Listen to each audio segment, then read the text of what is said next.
একটা খবরের ভিত্তিতে জেলা পুলিশ জনসেবা হাসপাতালের 3য় তলার কক্ষ থেকে উনি ডাক্তার আমিরুল ইসলাম, যিনি ড্যাবের রাজশাহীর আহ্বায়ক, বিএম এর রাজশাহীর অঞ্চলের আহ্বায়ক এবং বেসরকারি ক্লিনিক মালিক সমিতিরও উনি নেতা, উনি নৃশংসভাবে ওনার নিজ হাসপাতালের একটা শয়ন কক্ষে উনি রেস্টরুম আছে, সেখানে নৃশংসভাবে খুন হয়েছে। সেভাবে আমরা এসে ওনাকে পাই।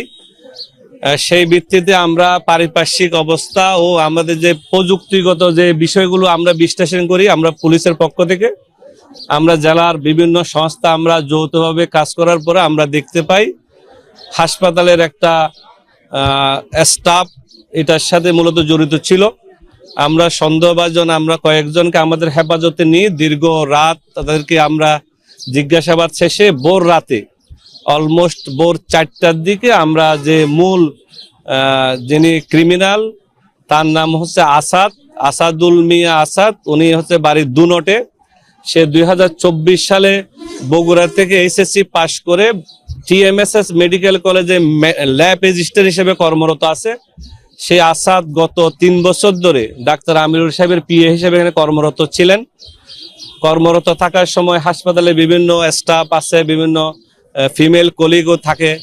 এইরকম একটা ভুল বুঝাবুঝির ঘটনাকে কেন্দ্র করে তাদের মধ্যে ডাক্তার আমিরুল সাহেব সহ আসাদ আর একটা মেয়ে, যেটা আসলে আমরা অনেক ক্ষেত্রে মেয়েদের বিষয় আমরা বলি না অনেক সময়, এই 3 জনের একটা মানে ভালো লাগা অথবা মানে নিজেদের আন্ডারস্ট্যান্ডিং গত একটা বিষয়কে নিয়ে মতবিরোধ দেখা দেওয়ার প্রেক্ষিতে গত 25 অগাস্ট আসাদ এবং যে মেয়েটাকে কেন্দ্র করে এই ঘটনা, সেই মেয়ে সহ তাকে মারধর করা হয়।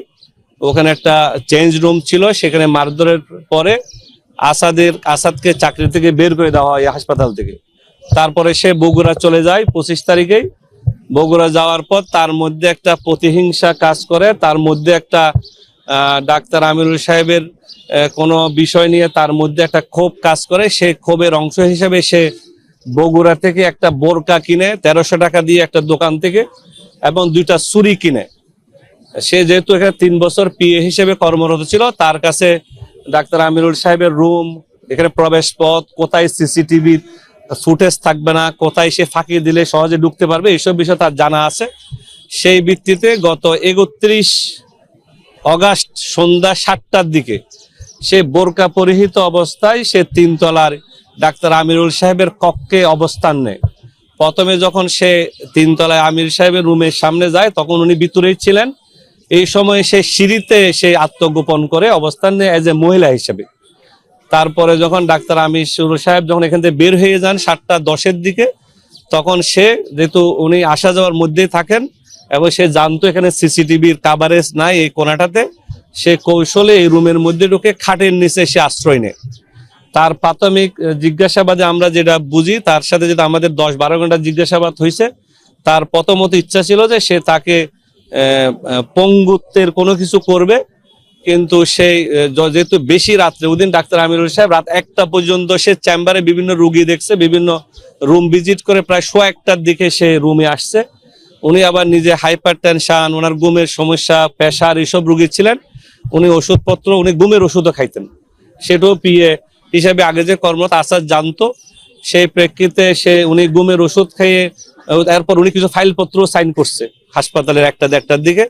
এই পরে রাত 3টা, 3:30 পর্যন্ত মানুষজনের আনাগোনা ছিল, আমাদের সিসিটিভি ফুটেজও সেটা দেখা গেছে, ডাক্তাররা রাউন্ডে ছিল। সে যেহেতু এইসব 3 বছর এটার সাথে অভ্যস্ত, সে আনুমানিক 4টা, সোয়া 4টার দিকে যখন গভীর ঘুমে সে ডাক্তার আমিরুল সাহেব ছিলেন, তখন সে প্রথমে উঠে এই নৃশংস হত্যাকাণ্ড, যেটা আপনারা বিভিন্নভাবে গতকাল আপনারা দেখছেন, সেই নৃশংস হত্যাকাণ্ড ঘটিয়ে সে জানতো যে ওখানে ভিতরে সিসিটিভির মূল ক্যামেরাগুলো ডাক্তার আমিরুল সাহেবের রুমেই ছিলেন।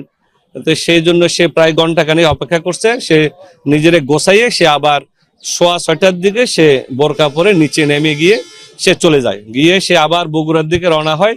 সে বগুড়ার নন্দীগ্রাম এলাকার একটা নির্দিষ্ট এলাকায় সে তার ব্যবহৃত ছুরি 2টা ফেলে, আর বোরকাটা সে এই সিংরাদ্রি পাশে নদী আইসিডি টাওয়ারের সামনে নদীতে ফেলে দেয়। তা আমরা সেই সব বিষয় যেহেতু যাচাই বাছাই সাপেক্ষে আমরা রাত্রের অপারেশনের পরে সকাল থেকে আমরা সেই চুরি দুটো উদ্ধার করি, কিন্তু বোরকাগুলো যেহেতু নদীর স্রোত, আমরা একটা টিম কাজ করবে রাত্রে এইটা এই স্রোতের মধ্যে কোথাও পাওয়া যায় কিনা, কিন্তু আমরা এটা নিশ্চিত হয়েছে সে বোরকা কোত্থেকে কে নিচ্ছে, সে বগুড়া থেকে। এই পরে এই হত্যাকাণ্ডের বিষয় সে আমাদেরকে বিস্তারিত অবহিত করছে। এখন যে বিষয়গুলো সামনে আসছে এর প্রেক্ষিতে পরবর্তী পুলিশি ব্যবস্থা হিসাবে যেটা করণীয়, যেটা কোর্টে যিনি স্বীকারোক্তিমূলক জবানবন্দি যেটাকে বলে সেটা দিতেও সে সম্মত হয়েছে। সে তার দাবি মতে সে ক্ষোভের বশে অথবা তার মধ্যে কোন ধরনের ওই যে ত্রিমুখী একটা বিষয় ছিল, সেই বিষয়কে সামনে রেখে তার মধ্যে নৃশংসতার প্রতিহিংসা জাগ্রত হয়েছে বলে সেই ঘটনাটা ঘটাইছে। এই অবস্থায় আপনাদের সাথে আর এতটুকুই আমাদের জেলা পুলিশের থেকে, আমাদের জেলার অফিসাররা আছে, আমরা গ্রেপ্তার একজনেই এখন আমরা একজনকে গ্রেপ্তার দেখাচ্ছি ফরমালি। বাকিদের সম্পৃক্ততা, বাকি কেউর কোনো উস্কানি, বাকি কেউর সম্পৃক্ততা ছিল কিনা সেটা প্রমাণ সাপেক্ষে বাকি যারা হেফাজতে আছে তাদেরকে অ্যারেস্ট দেখানো হবে। এই শহর থেকেই, এই নাটোর শহরেই ছিল, নাটোর শহর থেকে ধরা হয়েছে। যে মেয়ের কথাটা বলা হচ্ছে সেই মেয়েকে আটক করেছে, সেই মেয়েকে আমাদের হেফাজতে আছে। যে মেয়েকে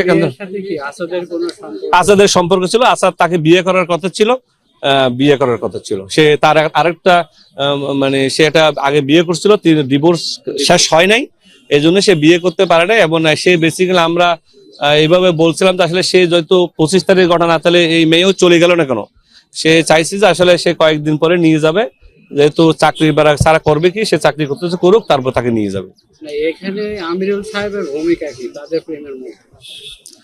ত্রিমুখী একটা সম্পর্ক তো আমরা একটু টেকনিক্যালি বললাম, আমরা যে একটা মৃত মানুষ সম্পর্কে খুব বেশি খারাপ কথা না বলা ভালো। আমরা তো সবাই ধর্ম, যার ধর্মে তার মৃত মানুষের প্রতি সম্মান দেখানোটাও কিন্তু আমাদের দায়িত্ব।